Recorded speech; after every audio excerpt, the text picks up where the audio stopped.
बिस्मिल्लाहिर्रहमानिर्रहीम अस्सलाम वालेकुम। इस वीडियो में मैं बात करूंगी प्रोजेक्ट मैनेजमेंट को लेके। प्रोजेक्ट की कौन से स्टूडेंट यूज़ करते हैं, चूज़ करते हैं, और कौन से स्टूडेंट जो हैं प्रोजेक्ट है क्या, प्रपोजल क्या है, फाइनल प्रोजेक्ट डॉक्यूमेंटेशन क्या है, प्रेजेंटेशन क्या है और वाइवा क्या है, क्या इसके लेक्चर तो नहीं वाच करने होते, क्या इसके क्विज़ेस तो नहीं आते। तो ये इन सब क्वेरीज़ की जो है ना वो मैं आपको स्टेप बाय स्टेप जो है इसके आंसर करूँगी, और साथ में आपको जो है वो प्रोजेक्ट का एक कंप्लीट फॉर्मेट दिखाऊंगी सॉल्व, ताकि आपके लिए जो है वो हेल्पफुल रहे। अच्छा, तो बेसिकली प्रोजेक्ट जो है वो स्टूडेंट चूज़ करते हैं जो फुल टाइम जो जॉब होल्डर है। इस पे आपने सबसे पहले जॉब कंफर्मेशन लेटर सबमिशन करानी होती है। उसके बाद आपने टॉपिक सेलेक्ट करना होता है अकॉर्डिंग टू योर स्पेशलाइजेशन, और उस टॉपिक पे फिर आप जो है वो प्रपोजल बनाते हैं। प्रपोजल का मकसद क्या है? बेसिकली आपने जो टॉपिक चूज़ किया है उसको आपने जो है बताना है कि आप इस टॉपिक पे काम किस तरह से करोगे। Topic selection is the basic and most important part of your project. Complete project base करता है आपका टॉपिक सिलेक्शन पे। इसलिए टॉपिक सिलेक्शन के टाइम पे आपने इग्नोरेंस नहीं करनी। आपने ये नहीं कहना अभी कर लेती हूँ तो बाद में देख लूँगी। इस तरह वाले सीन आपने नहीं करने, क्योंकि फिर अभी जब आप इसको रॉन्ग सिलेक्शन कर लोगे या कोई टफ टॉपिक उठा लोगे तो वो फिर बाद में जो होगा वो आपसे देखा नहीं जाएगा। इसलिए ये बेसिक स्टेप 1 टास्क होता है और इसको आपने बड़ा ही ध्यान से जो है वो करना होता है।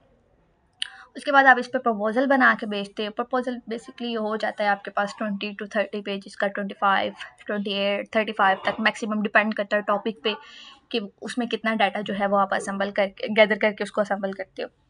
तो ये चीज़ आ गई। जैसे फिर आपका प्रपोजल अप्रूव्ड हो जाता है तो आप फिर जो है उस पर फाइनल डॉक्यूमेंटेशन करते हो। लाइक अगर आपका प्रपोजल रिजेक्ट हो गया है या इंस्ट्रक्टर आपको कह रहा है कि आप इस टॉपिक पे काम नहीं कर सकते, कोई और टॉपिक चूज़ करो, तो फिर सेम आपको वो दोबारा से एक न्यू टॉपिक उठाकर उस पर प्रपोजल बनाकर भेजना होता है। बेसिकली ये आपके पास 2 चांसेस होते हैं प्रपोजल को अप्रूव करने के। तो अगर आप उसको नहीं कर पाते तो वो आपको फेल डिक्लेयर कर देते हैं। ये चीज़ होती है। सेम लाइक आगे फाइनल डॉक्यूमेंटेशन आ जाती है। जैसे ही आपका जो है प्रोजेक्ट प्रपोजल अप्रूव्ड होता है तो फाइनल डॉक्यूमेंटेशन में आप काम करके भेजते हो। अगर आपकी उसमें मिस्टेक्स हैं या आपने जो है वो डाटा एनालिसिस नहीं प्रॉपर की हुई तो वो कमेंट्स लग के आते हैं। अगर आप उन कमेंट्स को according to the instructor guideline ठीक कर लेते हो तो आप जो है वो पास है। अगर आपका प्रपोजल जो है वो अप्रूव्ड है लेकिन फाइनल डॉक्यूमेंटेशन में भी आपने इनफ डेटा प्रोवाइड नहीं किया according to the virtual university format, फिर भी आप फेल हो सकते हो। इसलिए आपने किसी स्टेप पे भी ये नहीं कहना कि खैर है, ये स्टेप टू स्टेप वेरी कर रहा है और एक स्टेप जो है वो दूसरे स्टेप पे जो है वो डिपेंड कर रहा है। तो इस तरह से भी नहीं है कि आप अगर स्टेप 1 से निकल गए हो तो स्टेप 2 में आ गए हो तो आप पास हो। नो, अगर आप स्टेप 2 में फेल हो तो आप ओवरऑल फेल हो जाओगे। तो इस तरह से ये वर्किंग है आपकी। उसके बाद जैसे ही आपकी फाइनल डॉक्यूमेंटेशन होती है फिर आपकी प्रेजेंटेशन और वाइवा होता है। फाइनल डॉक्यूमेंटेशन तक जो है ना आपका 80% डॉक्यूमेंटेशन हो गई होती है। तो वाइवा में जिन सर ने तो खुद किया होता है उनको जो है वो फिर मसला नहीं आता वाइवा में। ज़ाहिर बात है जब आप इतना आपने सर्चिंग की है, डेटा गैदर किया है, असम्बल किया है, फिर उसको उस पर रिवीजन्स लग के आई हुई हैं, तो वो काम कर करके आपका इतना एक्सपीरियंस हो जाता है कि वाइवा में आप इजीली जो है वो चीज़ों को एलेबरेट कर लेते हो।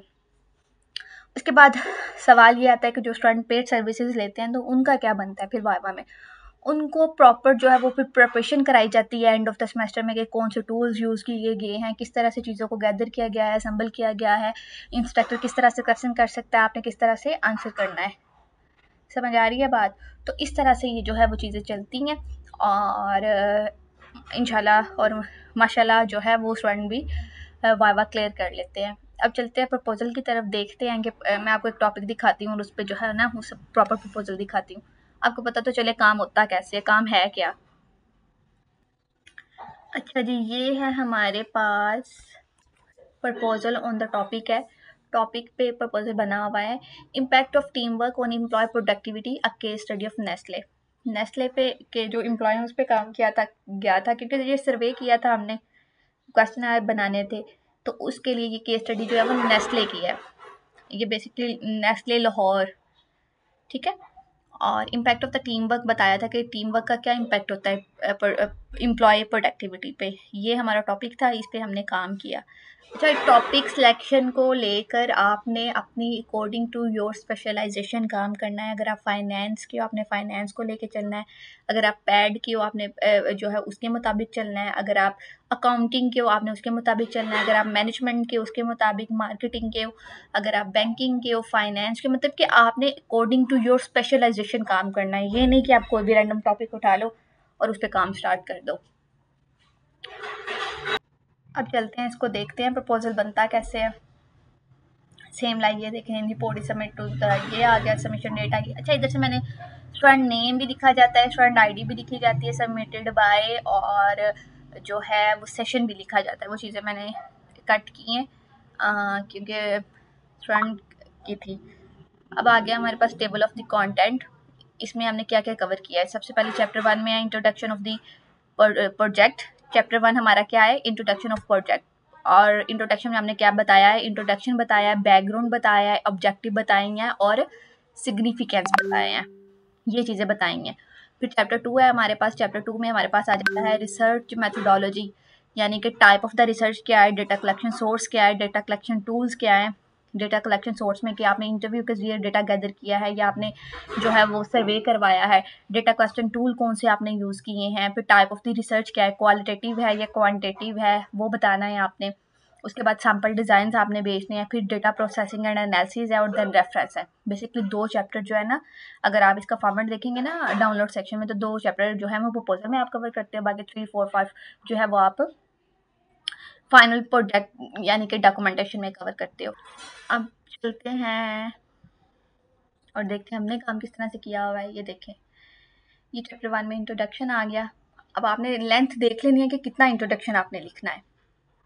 सेम लाइक आगे आपको बैकग्राउंड, ये देखिए इंट्रोडक्शन कम से कम ये 500 to 600 वर्ड्स का है। बैकग्राउंड आ गया, ये आपने मैक्सिमम 300 to 400 का लिखना होता है। उसके बाद आपके पास आ गए हैं रैशनल्स आ गए हैं, ये भी आप maximum 200 to 50 words. Research question आ गए हैं, फिर ऑब्जेक्टिव आ गई हैं, फिर सिग्निफिकेंस आ गया। ये आपको चैप्टर 1 हो गया कंप्लीट। उसके बाद आपका चैप्टर 2 शुरू होने लगा है। चैप्टर 2 में लिटरेचर रिव्यू आ गया, ये आपने कंप्लीट देख लेना है कितना, ये 600 वर्ड मैक्सिमम होता है। उसके बाद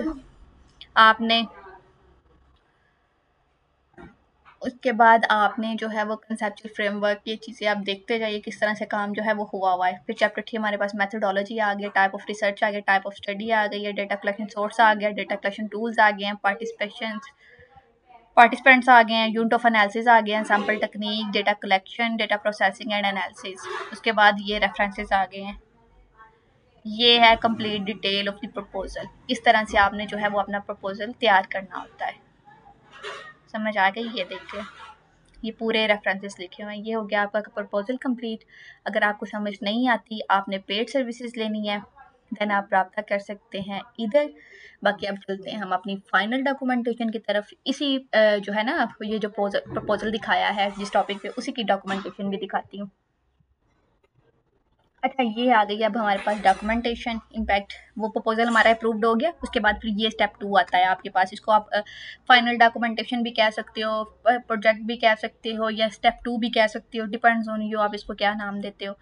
इसमें देखें, अब इसमें हमने क्या क्या किया है। इसमें भी देखें, लेटर ऑफ अंडरटेकिंग आ गया, एब्स्ट्रैक्ट्स आ गए। उसके बाद टेबल ऑफ द कंटेंट। अच्छा, ये देखें, chapter 1, chapter 2 literature view, chapter 3 methodology, data collection source, data collection tools, objective data processing analysis. इतना काम जो है ना चैप्टर 3 तक, ये हम प्रपोजल में कर चुके हैं। यही आपने वहाँ से जो आपका अप्रूव्ड हुआ है वही आप पेस्ट कर सकते हो। अब बेसिकली जो ये फाइल है ये स्टार्ट होती है डेटा एनालिसिस से। डेटा एनालिसिस में हमारे पास समरी आ जाएगी। फिर चैप्टर 5 है हमारे पास। ये डेटा एनालिसिस जो है ना, यही आपका कोर ऑफ द प्रोजेक्ट जो है काम है, और यही मेन काम है। और इसी पे आके स्टूडेंट जो है ना वो फंसता है। स्टूडेंट को समझ नहीं आती कि ये हम इसको किस तरह से करें, क्योंकि वो बाकी तो चीज़ें आप कर लेते हो। यहाँ पर आके आप चैप्टर 4 जो है ये मोस्ट इंपॉर्टेंट चैप्टर है। उसके बाद मेथोडोलॉजी में भी स्टूडेंट फंस जाता है क्योंकि उसको सर्वे करना नहीं आ रहा होता। और वो वहाँ ये जो है ना चैप्टर 2, 3 और 4, चैप्टर 2 लिटरेचर व्यू, इसके वाइवा में बड़े क्वेश्चन किए जाते हैं। मेथोडोलॉजी में आपने जो अगर क्वेश्चन सबमिट नहीं किया है फिर भी आप फेल हो सकते हो। Data analysis most important part.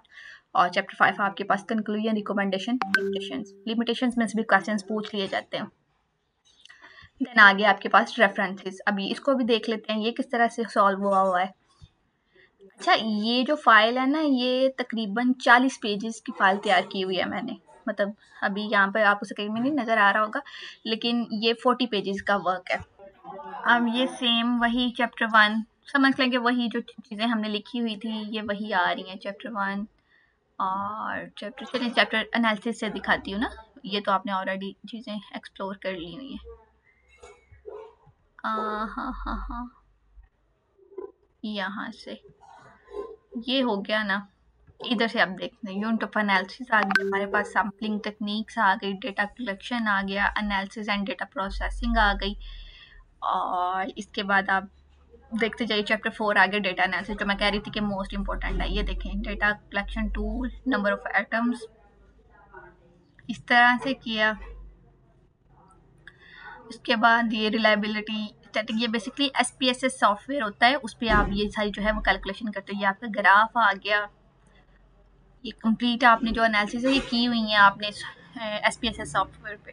उसके बाद आपने ये रिजल्ट यहाँ पर जो है वो लिखे हैं और कंप्लीट डिटेल्स जो हैं वो बताई हुई हैं। ये जो क्वेश्चन किया हुआ है ना, ये उसकी एनालिसिस है और उसकी डिटेल आ रही है ये सारी। Description, statistics, team work, employee productivity, जो हमें सर्वे में मिले थे ना रिव्यूज़, उसके मुताबिक जो है इसको कैलकुलेट किया गया है। फिर ये हमारे पास कंक्लूजन आ गया, मॉडल समरी ये है,